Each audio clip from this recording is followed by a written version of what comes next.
Alors, bonjour, est-ce que vous pourriez vous présenter, s'il vous Oui, plaît? avec plaisir. Donc mon nom est Eric Nicolette. Oui. Je travaille chez Microsoft depuis 5-6 ans. Au jour d'aujourd'hui, depuis 3 ans, j'ai intégré la division développeur, qui a été renommée en division développeur plateforme evangelist. Et mon rôle est un rôle d'évangéliste pour les développeurs, c'est-à-dire que j'organise un certain nombre de séminaires, je rencontre le plus possible de développeurs, d'architectes qui s'intéressent au code.net, et puis on organise des grands événements type des Days ou des conférences dans différentes écoles. Très bien, merci beaucoup.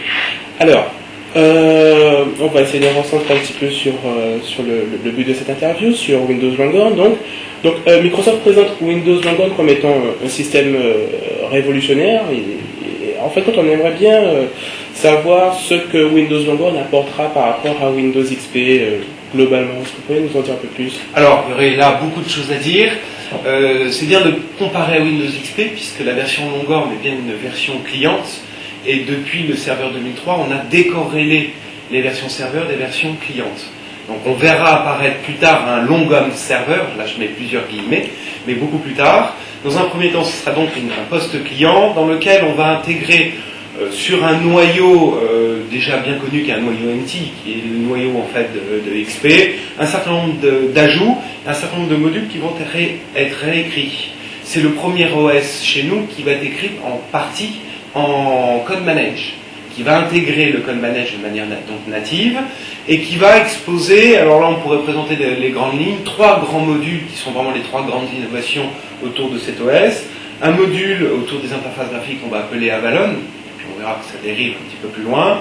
Un module sur WinFS, Windows File System. On est en train de réfléchir non pas à l'abandon des File Table Allocation, des FAT, mais sur une façon d'organiser un petit peu mieux les données qui sont sur mon disque dur. Et en fait, le vecteur pour ça va être tout simplement une base de données. Je pense qu'on va en reparler dans un petit moment. Et puis, troisième apport, le nom de code là est Indigo. C'est sous la houlette d'un architecte assez connu qui n'est rien d'autre que M. Dunbox. Et là, la vision, c'est d'intégrer, de proposer une voie unifiée pour tout ce qui est distribution d'objets. Donc ça parle du remoting, ça embrasse bien évidemment les web services, plus les évolutions de ces mêmes web services, savoir la garantie de délivrer de messages, les transactions sur ce type de messages. Je viens de dire le terme message, c'est très orienté message, et ça regroupe toutes les méthodes de distribution, ça les intègre. Et bien évidemment qu'on continue de suivre tout ce qui est web services et enhancement des web services, mais on intègre le tout dans une approche commune qu'on va appeler Indigo. Donc on a cité Avalon, Indigo, WinFS qui seront vraiment les 3 grandes innovations. D'accord, très bien. Vous parlez de WinFS, donc pouvez-vous détailler, enfin approfondir un peu plus ce point En fait, l'idée serait de dire mes documents, au lieu de les mettre dans une collection de directory, et puis après, je ne sais pas vous, mais moi je passe énormément de temps à retrouver mes documents dans un directory avec des fonctions de recherche qui ne sont pas si efficientes que ça. L'idée serait plutôt de dire on va mettre les données une bonne fois pour toutes dans une base de données, on va accompagner ces données, alors quand je parle de données, je parle bien de fichiers, quelle que soit la nature de ce fichier, on va accompagner ce fichier d'un ensemble de métadonnées qui vont me permettre ensuite, soit de faire des recherches de manière beaucoup plus efficace, soit au niveau d'un nouvel type d'explorateur, de montrer des données avec des liaisons, des documents avec des liaisons. C'est-à-dire, prenons un exemple simple d'une entreprise qui émettrait par exemple des devis vers ses clients, on pourrait imaginer que dans la structure de fichiers actuelle, on est à un directory par client, donc on se retrouve avec des devis un peu pêle-mêle partout sur le disque dur.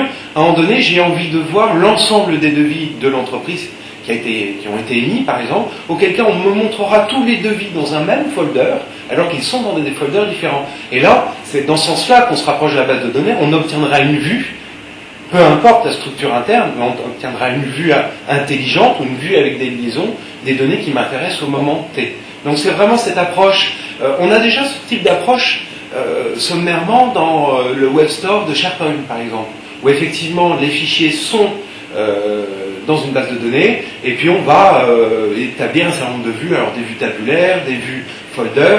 Avec WinFS, on va aller encore beaucoup plus loin, puisque dans la vue folder, on va voir se colorer ou apparaître des flèches entre les documents qui sont intimement liés dans un workflow, par exemple, ou ce genre de choses.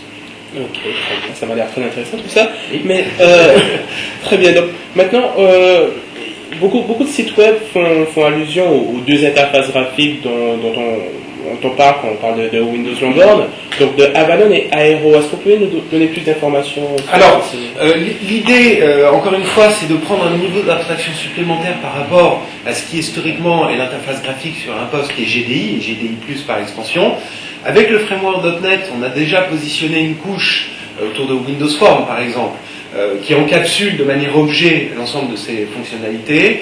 Et puis à côté, on a un système .web avec interface utilisateur ou sans interface utilisateur. Donc on a encore une divergence entre les deux modèles. Avec Longhorn et notamment Avalon, on va plus loin dans cette unification des interfaces graphiques, avec un modèle très proche de celui qu'on connaît actuellement en web, mais qui me permettra également de développer des applications Windows Form. Alors je vais expliciter un petit peu l'affaire pour être un peu plus précis. Longhorn va me permettre de décrire des interfaces graphiques dans un fichier XML. Un petit peu comme aujourd'hui dans une page ASP, j'ai l'aspect HTML, et puis j'ai un code behind avec à terme une DLL où il y a le code associé à ce formulaire. On part dans cette direction, ce qui me permettra de décrire de manière assez fine et de manière très déclarative à quoi doit ressembler mon écran, quels sont les contrôles, l'agencement de ces contrôles entre eux. Alors on va très très loin sur les mécanismes de docking, de flow, de façon simplifiée le plus possible la vie aux développeurs. Et puis dans un fichier adjoint ou dans une DLL correspondante, on va trouver le code associé à cet écran. Et je n'ai pas encore parlé d'un écran web ou d'un écran Windows, puisque j'ai le même modèle de développement. C'est après la build que je vais générer à partir de ce code source et de cette description. La description, c'est un fichier XML que l'on nomme XAML, alors en américain XAML. Donc là, je vais builder cet ensemble. Ça va me générer évidemment une DLL ou un exe. On va parler dans un premier temps d'une DLL, plus un fichier de déploiement, plus un fichier de manifeste, plus un fichier de config, peut-être qu'on les connaît aujourd'hui.